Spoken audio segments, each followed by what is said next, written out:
Yeah,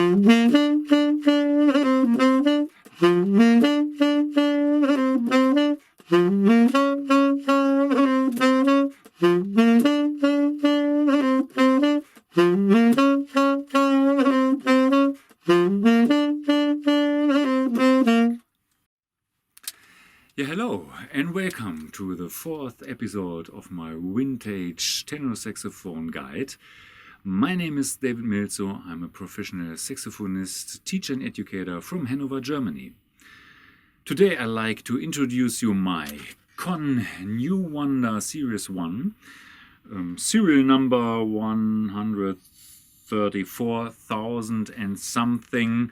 So this one is from 1924, and surprise, surprise, my Conn 16M with the serial number M prefix 96,000 and something. So this one is from around 1969.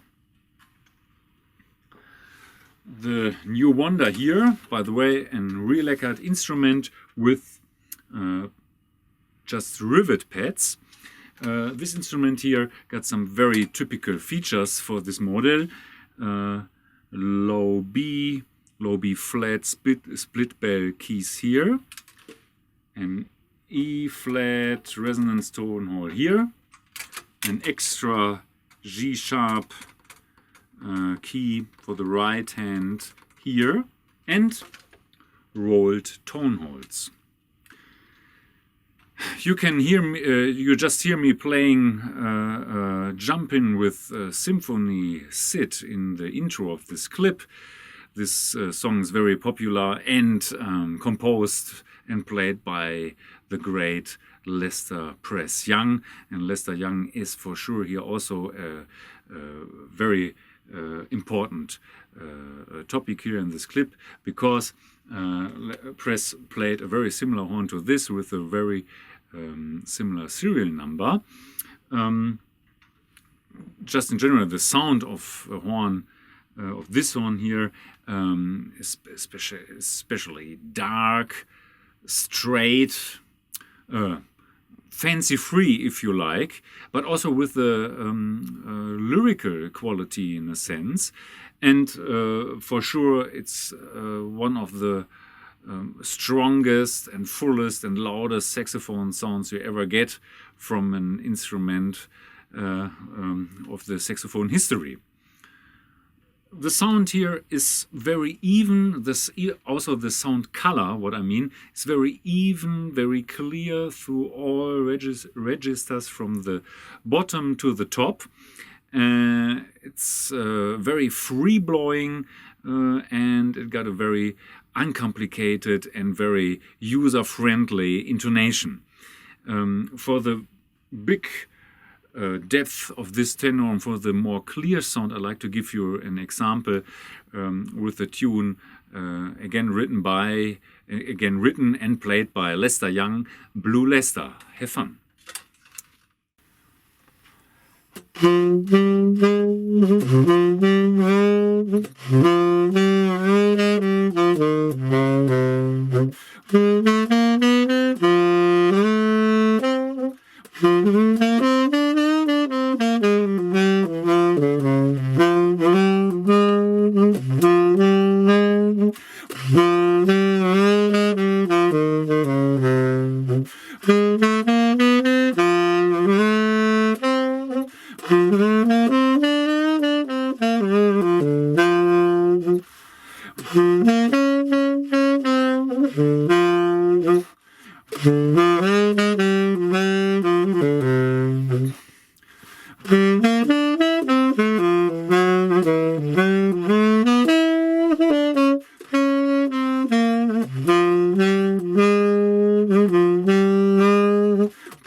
Blue Lester.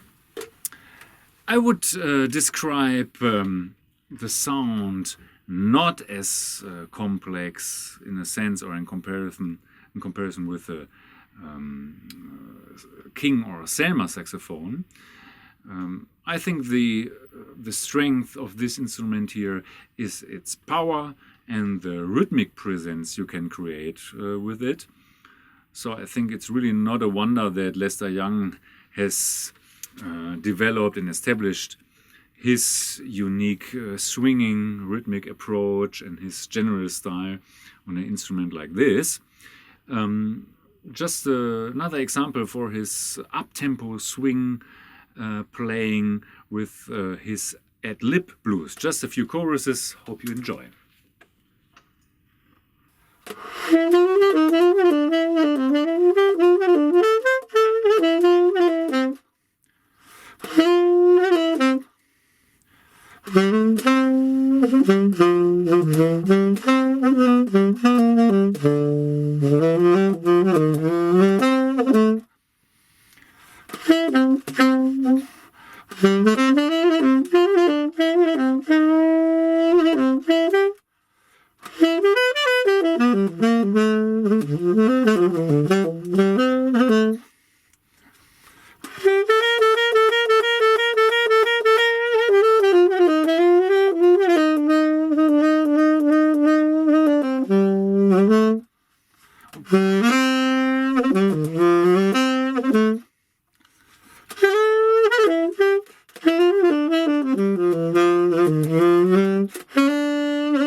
And so on and so on.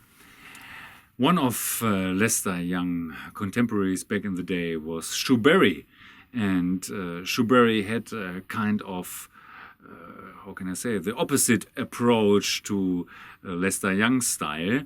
Chewberry, by the way, he had to give his name as a nickname for the New Wonder Series 1 and 2 instruments, and also for the transitional Conns from the beginning to mid 30s.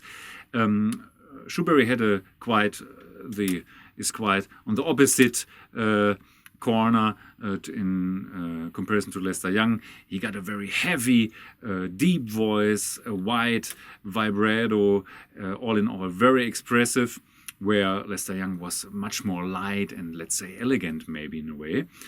I like to give you an example, an Chewberry-inspired version from On the Sunny Side of the Street. I hope you enjoy. I will retune my instrument now. I put it a little bit higher for a typical subtone approach to Sunny Side of the Street.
So, I guess it's very clear in which kind of music you can definitely use this instrument. For sure, in every traditional jazz setting, in swing stuff. I'm pretty sure it's also okay for just an acoustic session, bossa nova style, and for sure it's definitely a choice for smoking, honking, R&B and rock and roll. But why not? I think it's worth try to play it maybe in a funk tune like Chicken. Let's have a try.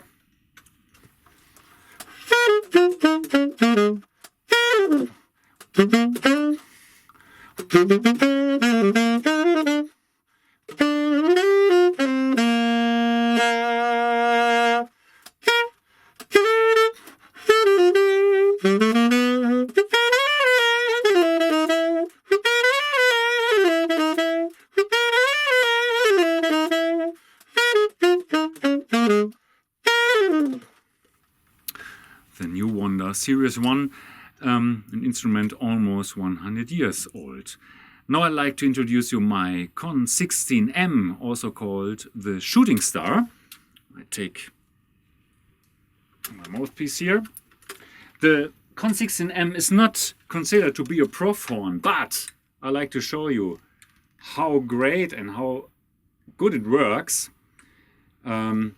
I've played already several Conn 16M shooting stars, tenors and also altos. Very nice instruments. I would describe them as a Conn instrument with the New Wonder keywork, basically. Just with the difference, we got the low B flat on the left side here. We don't have the E flat resonance tone hole. It's gone since the 30s anyway. We don't have roll tone holes. Conn stopped the roll tone holes in 1949, I guess, also for the so-called professional instruments, 10Ms and so on. And you got removable key guards, really an advantage if you restore an instrument like this. And in younger instruments like this from the 60s, you got a slightly different designed neck. All in all, just with the exception of the neck here, this is also the case. All these attributes you find in many Conn stencils, in the dozen of Conn stencils which are known, and also in the Pan-American instruments. I guess this was a subdivision by Conn. And this instrument is also very fine. You got a big, fat, ballsy Conn sound. I give you some R&B stuff in the style of Red Prysock. Okay, he has played Selma, but it's also good to play on a Conn. Just an example for smoking hot R&B.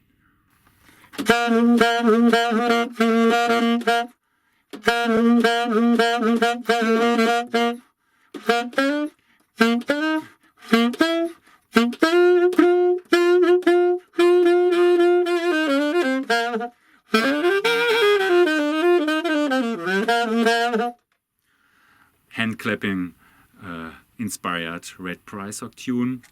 For sure, you can play also nice bebop stuff.